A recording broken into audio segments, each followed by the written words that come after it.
first start out with the theory in the classrooms, then we go for the simulators with the basics like starting up the engine, some basic maneuvers, and then we proceed onto real tank, training on the tactical strip and introducing some tactics and how to act doing the live firing exercises and such.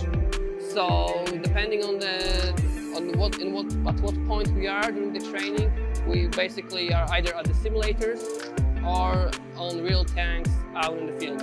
So even though the training is 12 hours a day, even at the end of the day, they still want to learn more, get some more experience, work a bit more around the tank. They have questions all the time because the stakes for them are very high. They want to know as much as they can once they get back to Ukraine.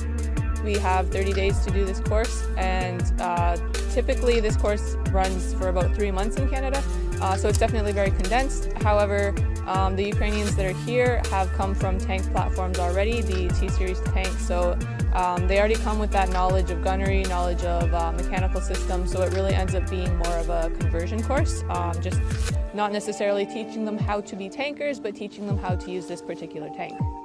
So the Leopard tank brings a lot more accuracy than the T-series tanks. It brings a lot more distance in which it can engage, a lot more speed, moving both forward and backwards. For example, if you compare the T-series tanks, they go about 5 kilometers per hour backwards, whereas the Leopard can reach 30-40 kilometers going backwards easily. So it's definitely a more advanced system, and it brings a lot more benefits to the battlefield for the Ukrainian side.